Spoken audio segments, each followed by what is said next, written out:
Et bonsoir à toutes, bonsoir à tous et bienvenue à ce quatrième webinaire en prélude à l'Académie des secrétaires et assistants de direction, édition 2025.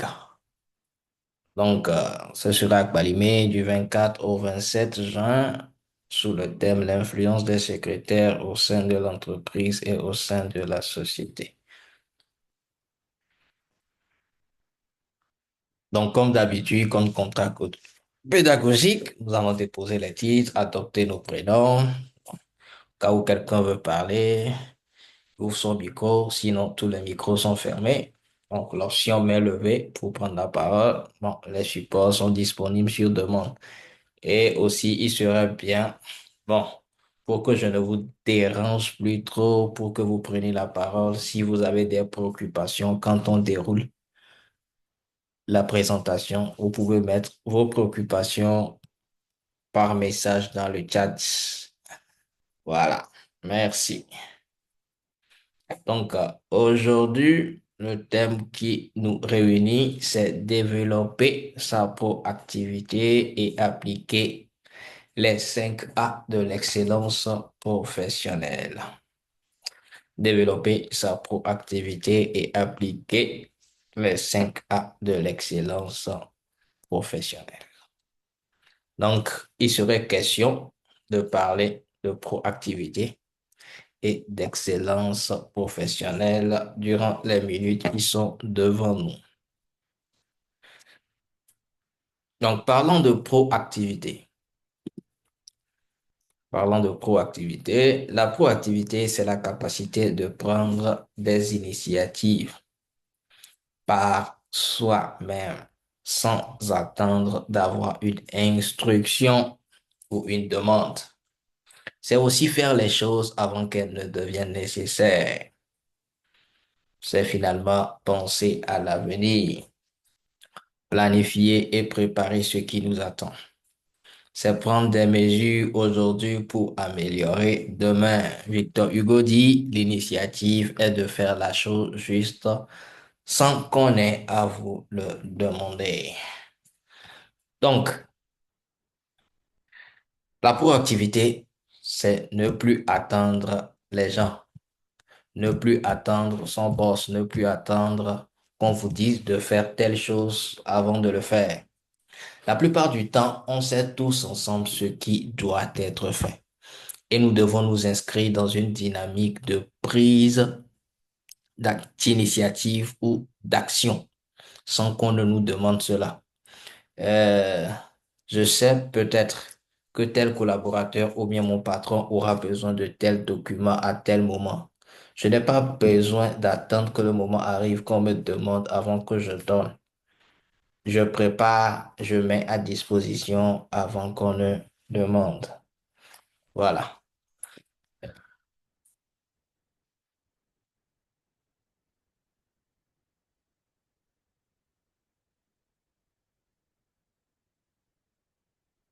Stephen Covey définit la proactivité avec ces deux notions, les notions de ressources et la notion d'initiative, comme étant cette aptitude responsable où un individu utilise ses propres ressources et son sens de l'initiative pour trouver des solutions. Donc, un côté de la proactivité aussi, c'est de dévancer les problèmes et de trouver des solutions. Il dit proactivité égale à ressources plus initiative. Et on utilise les ressources, on prend les initiatives pour pouvoir trouver des solutions aux problèmes. Des problèmes qui vont venir, on trouve des solutions déjà maintenant. Par exemple, je me dis, OK, quand l'ordinateur que j'ai devant moi ne fonctionnera plus, parce que j'ai senti que l'ordinateur commence pas à avoir des problèmes. Le jour où l'ordinateur me lâchera complètement, qu'est-ce que je dois faire? Je dois avoir déjà des solutions sous la main avant que ce moment n'arrive. S'inscrire dans une telle manière de penser ou de faire, c'est être proactif. Quelqu'un de proactif est une personne qui prend son destin en main, qui n'attend pas que des événements viennent altérer sa vie. Voilà. Par extension, une personne proactive au travail est celle qui se place dans l'action, dans l'anticipation de solutions et pas dans la recherche de causes extérieures. Voilà. Quand on est proactif, on ne cherche pas les causes de ce qui arrive à l'extérieur. On se dit toujours que si c'est arrivé, c'est à cause de moi. Il faut s'inscrire dans une dynamique d'action, toujours agir, agir et anticiper sur les choses. Anticiper tout ce qu'on sait qu'on doit faire, tout ce qu'on sait que ça doit arriver, il faut toujours anticiper sur ces genres de choses. Prendre de l'avance sur ces genres de choses. C'est comme si on veut sortir et on est en train de sentir que la nature menace, il va pleuvoir. Ce n'est plus à quelqu'un de nous dire de prendre un parapluie, de choisir un véhicule ou un moyen de déplacement pour qui peut nous couvrir. Ça, c'est l'anticipation. Mais quand on s'entête, ce qui peut arriver nous arrive. Donc, ceux qui sont proactifs trouvent les solutions aux problèmes avant que les problèmes n'arrivent. Donc, comment appliquer la proactivité au quotidien? Donc, appliquer la proactivité au quotidien revient à s'inscrire dans le modèle des 5 P. C'est-à-dire, le modèle des 5 P, c'est un modèle de crise civique.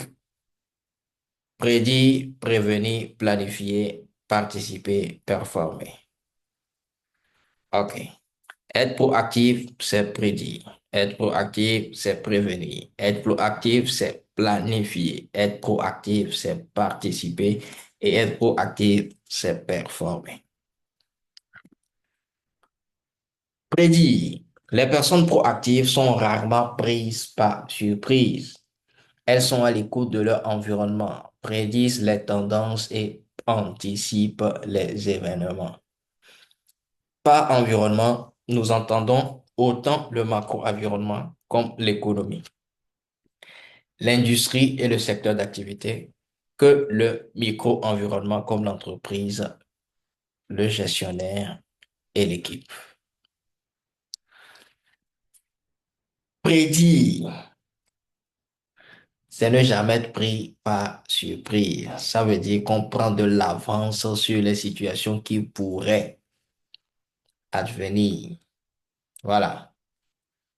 Donc, quand on est dans une situation, on se dit, ah, quels sont tout ce que cette situation peut entraîner là.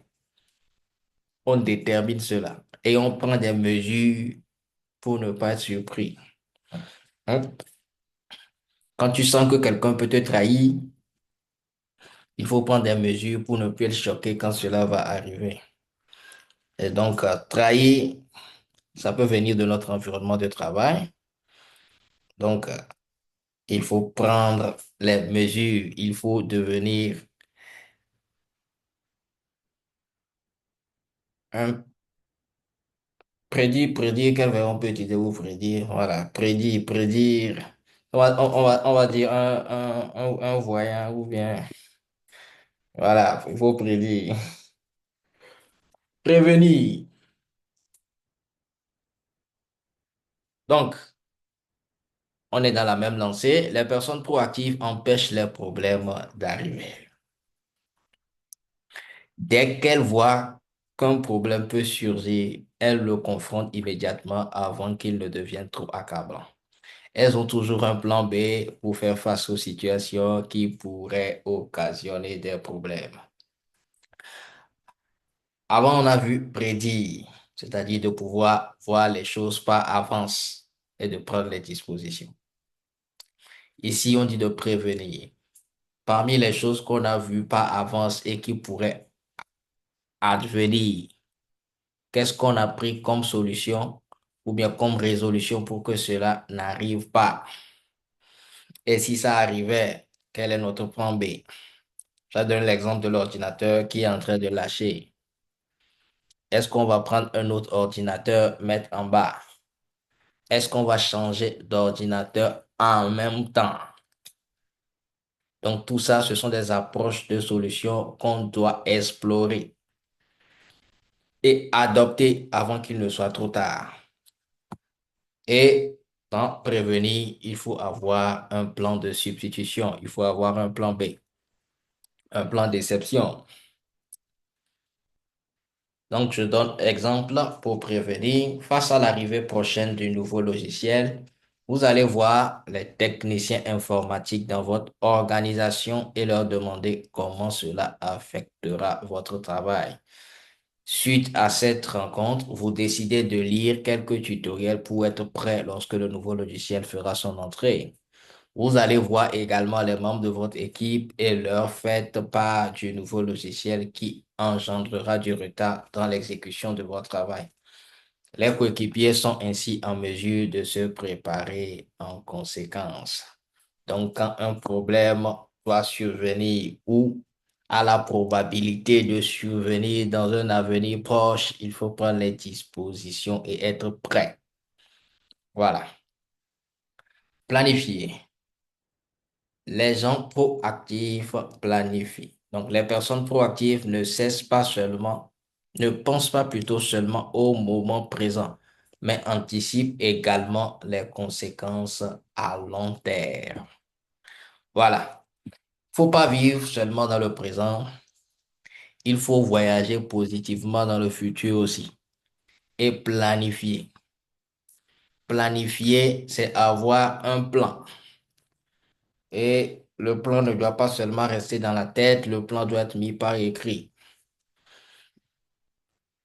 avec des échéances en termes de durée, en termes de date, en termes d'horaire.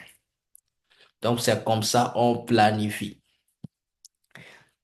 Demain, je n'arrive pas demain et puis je tombe dans la journée de demain comme ça. Non, la journée de demain doit être planifiée.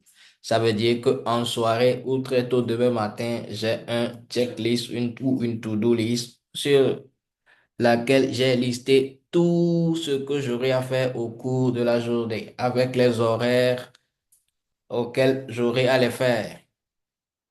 Donc, tout ça doit être enregistré dans mon agenda personnel avant que la journée ne débute.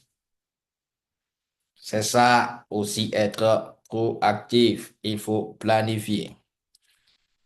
Votre gestionnaire, exemple de proactivité concernant la planification, votre gestionnaire lors d'une réunion vous interroge à savoir si vous désirez vous occuper d'un nouveau projet. Avant de lui dire oui, vous aimeriez vérifier que vous serez en mesure de mener à bien tous vos autres projets.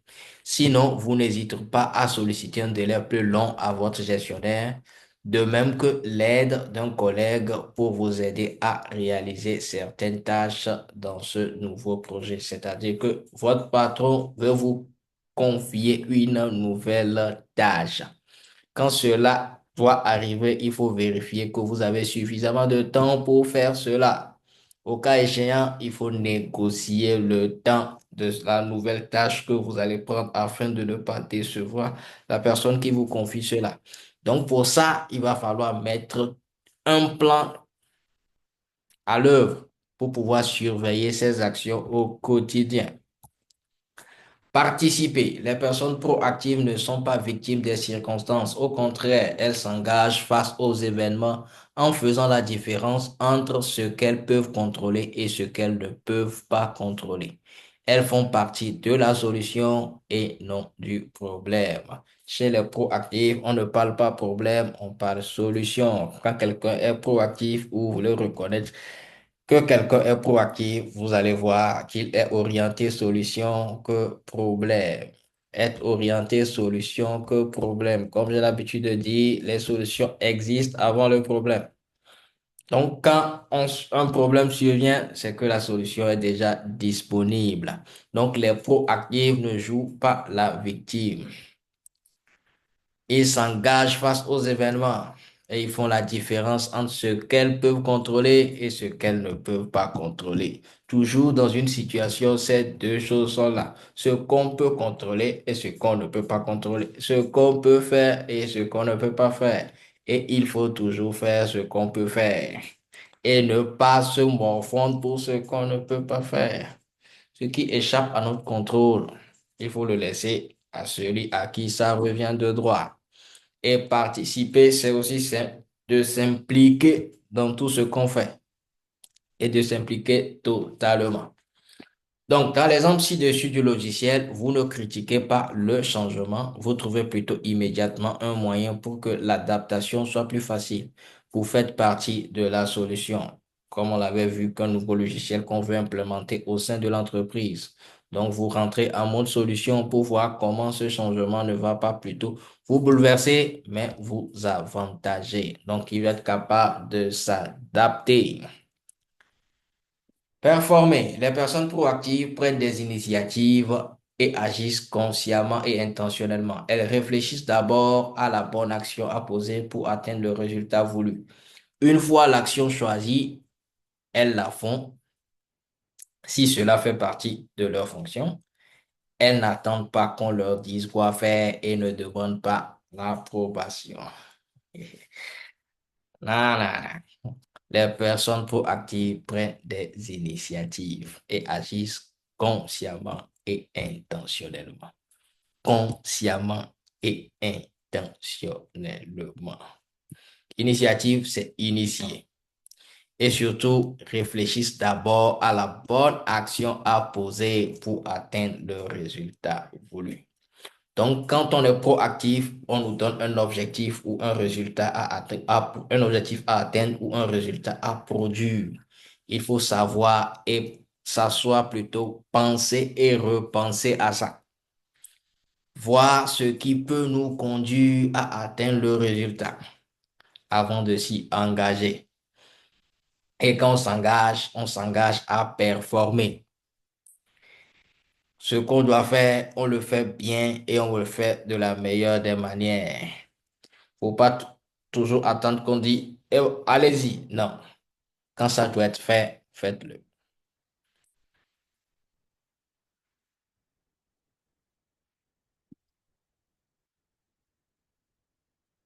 OK. Participer. Participer. Je suis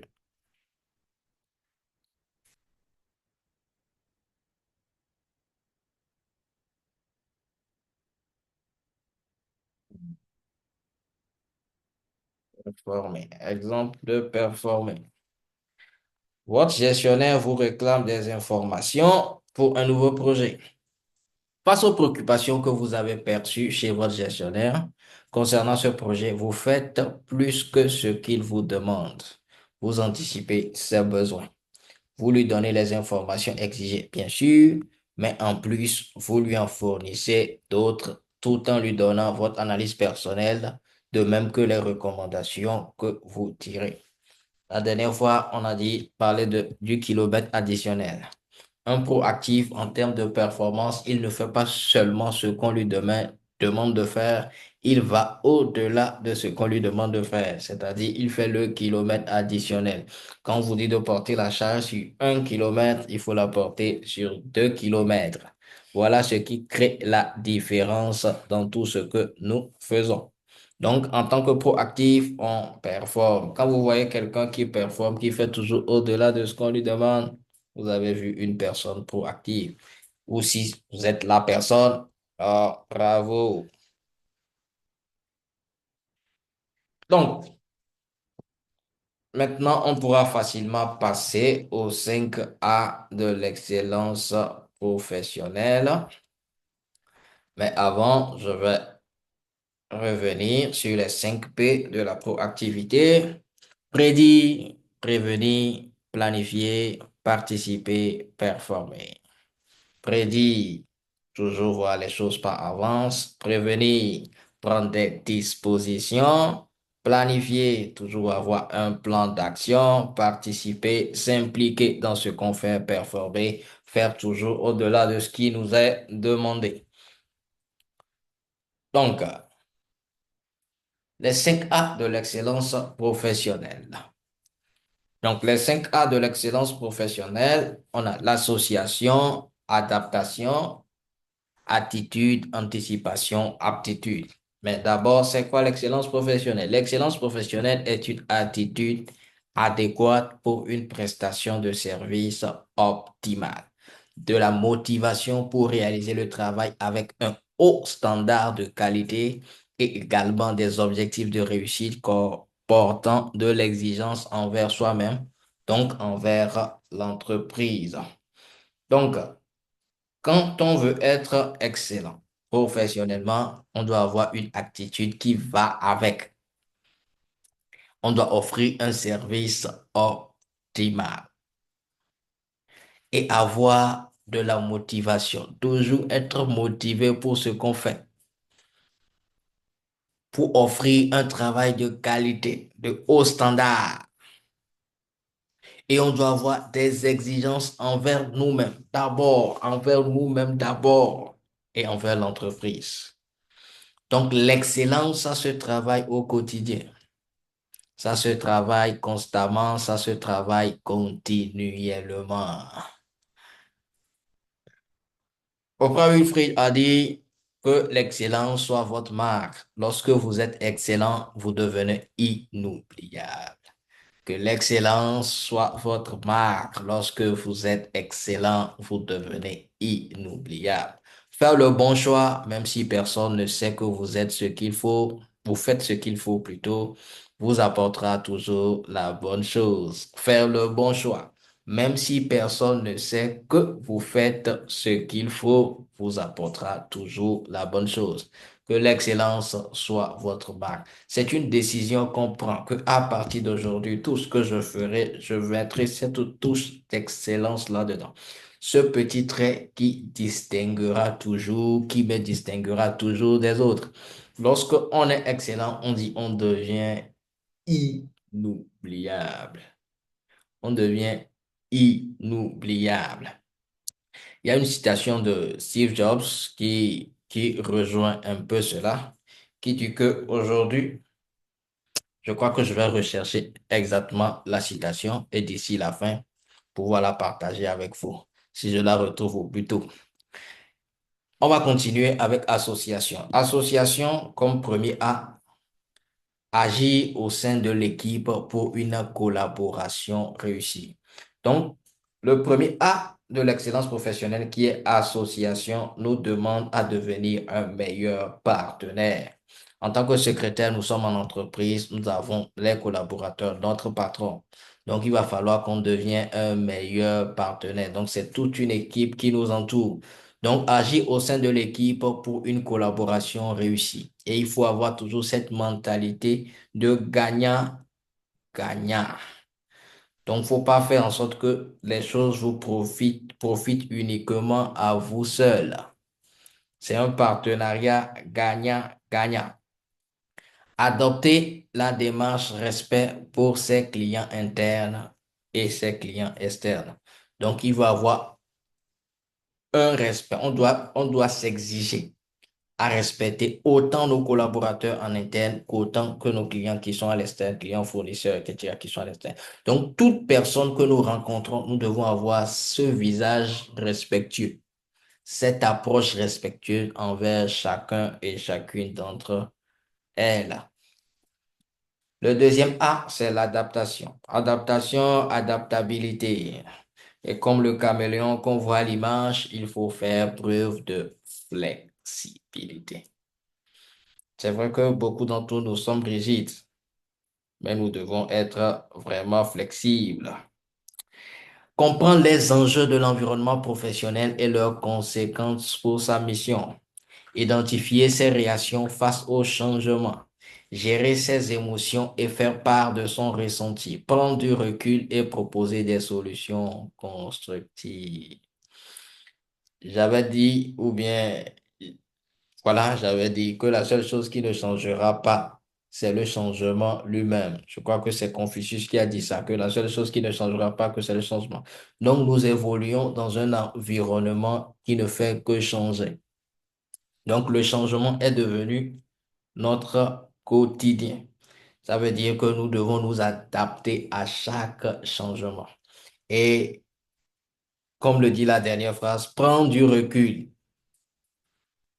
face à un changement, on ne saute pas seulement dedans. Il faut prendre du recul, analyser et proposer des solutions constructives, des solutions constructives.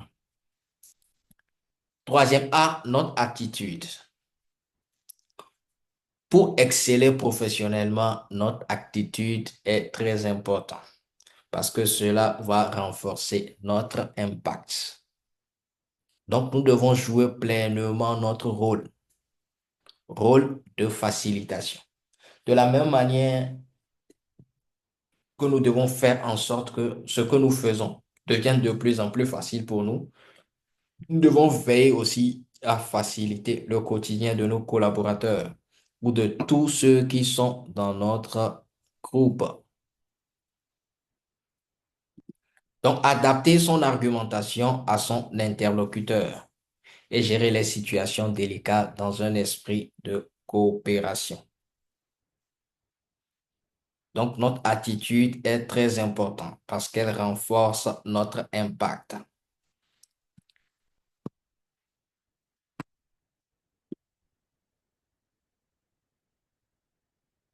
Donc, le quatrième A, c'est l'anticipation. Donc, pour être excellent professionnellement, il faut être proactif, il faut anticiper.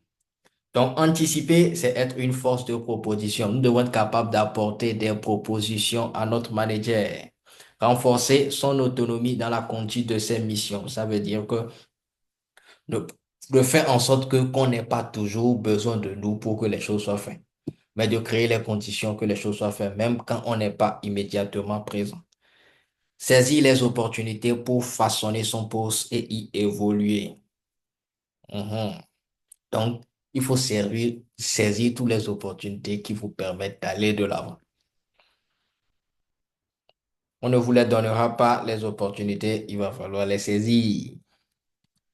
Donc, en 5, il y a l'aptitude. Donc, il faut oser être original, oser être nous-mêmes. Donc, renforcer notre ouverture d'esprit et faire la différence en osant faire des propositions créatives. Donc, renforcer notre ouverture d'esprit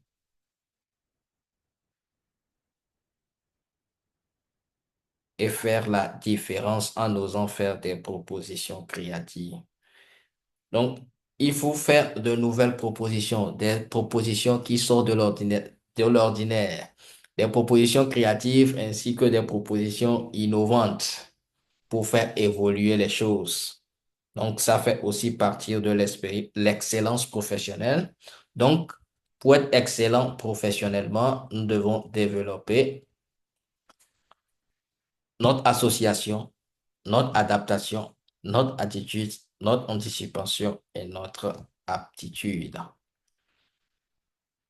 Sur ce, je vous dis merci pour votre aimable attention et participation. Je ne sais pas s'il y a des questions, des préoccupations dans le chat.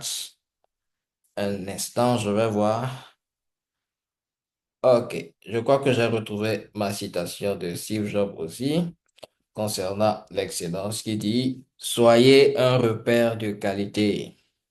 Certaines personnes ne sont pas habituées à un environnement où on s'attend à l'excellence. Soyez un repère de qualité. Certaines personnes ne sont pas habituées à un environnement où on s'attend à l'excellence. Merci. Je vérifie les chats. Merci pour votre aimable attention et participation de ce soir. Et je vous souhaite une très bonne soirée et on se dit à mercredi prochain pour notre 5e webinaire. Merci à chacun d'entre vous et ciao, ciao. On est ensemble.